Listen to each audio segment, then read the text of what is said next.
Everybody knows that gaming NFTs are going to explode for 2022. So here are going to be 3 projects you can get in early on to potentially make some massive gains. Real quick, I want to announce that the Parallax has just launched a Discord server you can join right now. Link is in the description. In our Discord server, we're gonna have things like an alpha chat where we can talk about buying and selling NFTs. We're gonna give you opportunities for a whitelist with our partners. And if you are an active community member, we're gonna keep an eye out for you because when we launch our brand new NFT project for this year, we're gonna put you on the potential whitelist as well. So if you're ready to join the Parallax Discord group, check the link in the description. Okay, so the first project we are going to be talking about is going to be Dagami. Now, when I first saw this project, I was like, what's so cool about this? It's just like a dog. It's just like a playoff Shiba Inu, or like, what is this, a cash grab? But when you do a little more research into it, it makes a lot of sense. First of all, I wanna talk about the team. The co-founder and COO is gonna be Sebastian, which is the co-founder of The Sandbox, one of the biggest metaverses plays of all time. You also have all these other people who are on the advisory board who are huge too, like for example, Yatsui,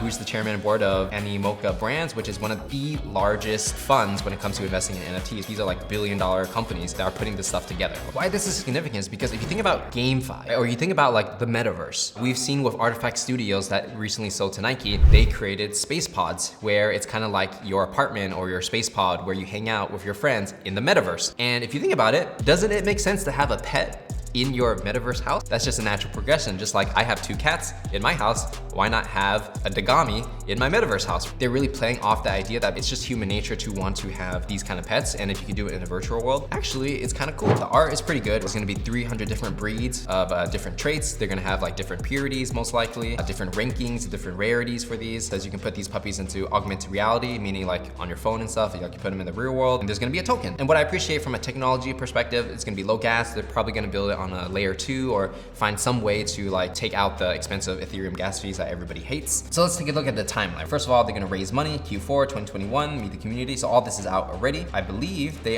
have a person that used to work at Marvel's Comics putting a story together. So could they have a movie and an animated series or anything like that to promote this project? Absolutely, right? There have been so many different pet movies that have came out that have made so much money. I don't see why this can't make money either. First gen alpha dog coming out in Q1 2022. So anybody who is interested in this project, you definitely want to go on their Discord, figure out, exactly when they're going to drop the alpha, how do you get on the whitelist, if there is a whitelist, right? Because you're going to get the tokens and everything like that. And in Q2, they're going to have a game, play to earn dog game. So not only do you have a pet, but you can actually play a game to earn real money. And everybody knows play to earn is the name of the game of 2022. The next thing we're going to talk about is a little bit of news, and that is Microsoft just acquired Activision Blizzard, valued at $68 billion. If you don't know Activision Blizzard, they're the ones that created Overwatch, Diablo, Call of Duty, World of Warcraft, Candy Crush, StarCraft. Obviously, these are gonna be heavy hitters. Why this is significant, especially for this video, is because we're talking a lot about GameFi. GameFi is gonna be the future of 2022, but we haven't really seen these AAA studios get into the game quite yet because it's so new. If you're a large organization, you can't just like jump into NFTs because you wanna make sure you do it right, or you'll make all your fans angry. And by Microsoft purchasing Blizzard, and Microsoft is always competing against Apple and Facebook. All these companies are entering the metaverse. Facebook has Meta and they're building their ecosystem there. Apple, I'm sure they're doing something, and the Microsoft's making their play by buying a gaming studio so that they can create top tier games and metaverse experiences for their users. So I would say in the future, expect more AAA developers to get into the NFT space where it's not just indie game developers, which is great, and there's gonna be a market for that, but there's gonna be a market for the people that want that AAA game experience while having that play to earn element. I think like one concept everyone's waiting for is like World of Warcraft, but play to earn, right? Because they have economy in Warcraft, why not just allow you to actually make real money playing the game, right? So it's gonna be an obvious transition for all these companies moving forward in the future. It may not be right away, but it's gonna happen over time. The next game that we're gonna be talking about is one that's a little bit under the radar, and that is going to be Guild of Guardians. And well, when I say under the radar, I mean like not a lot of people are talking about it, but it's actually a lot bigger than you think. So right off the bat, art is looking pretty good. It looks like a game that people would play even if it wasn't related to NFTs and crypto and play to earn and things like that. Already 150,000 pre-registered users, which is amazing to see. So when you're looking at the game itself, what I really appreciate about it is like, it's a game that looks playable and fun, even if it wasn't related to NFTs and crypto. So you'll find that a lot of like indie games and any kind of game really, they don't look that fun to play, to be honest. And I've tried a few play to earn games, and to be honest, a lot of them are kind of boring or kind of grindy. But this one kind of looks like a game that I can see a lot of kids and maybe adults would play just because it looks like a fun game and it looks like something that's kind of accessible to everybody. And this project is going to be on Immutable X, which is going to be a layer 2 on top of Ethereum. Very little gas fee, so you're not going to pay a fortune just to like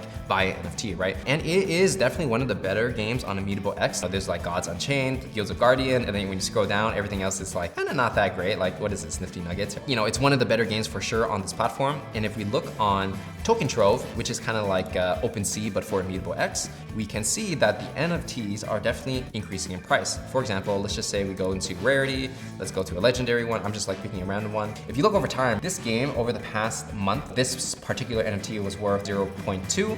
Now it's worth 0.45, so it doubled in price. But if we look at the all-time price, it's like kind of hot in the beginning, kind of died off, and now it's on the rise. And some interesting notes about this game is that it's gonna be free to play, meaning anybody can jump in. You can buy the NFTs, but the gameplay is not out quite yet. Something that emphasizes that it's not going to be pay to win. I actually tried Axie Infinity yesterday, and it was a pretty interesting game, but the problem I had was that I felt like you had to pay a lot of money to like win your games. For Guild of Guardians, what they're doing is that they don't want to make it pay to win. It's more about like skill and strategy and things like that. So I'm really interested to see how they're gonna incorporate expensive NFTs into the ecosystem without having people to pay money to win. Final game we are going to be talking about is going to be Crypto Raiders. So this is not gonna have like those crazy 3D graphics like the other games I showed you. It's more of that 2D indie style type of game, right? Essentially, you're gonna have these heroes, these characters, and you're going to go into dungeons and level them up, find different items and stuff, and fight these monsters. So if you go to OpenSea, what's gonna happen is that you're gonna find these characters are all naked. So they don't have any equipment on them, and you have to find them and upgrade your character over time. Now, you know, if I sort by high to low, meaning the most expensive first, you'll find that other people who are playing this game, they have found the equipment, they level up their character, and so that's why they're, you know, trying to sell it for a higher price. Obviously, people aren't gonna buy it for this price, but you know, they could try. Going to Crypto Raider, like, what is this game really? It's just a game where you do like dungeon crawling, you walk around in the dungeon at dark, and then you run into a monster and you get to like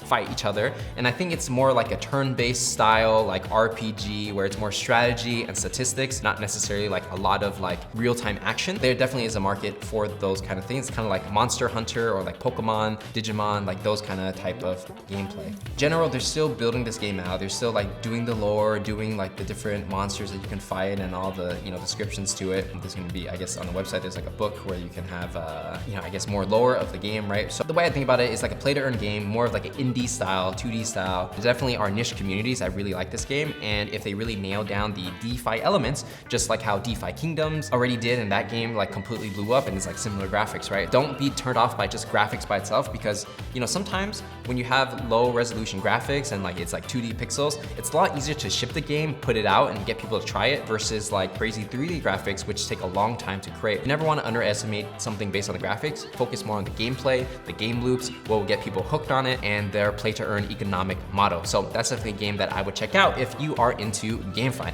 With that said, those are gonna be some of my top projects for today, and I will see you guys in the next one.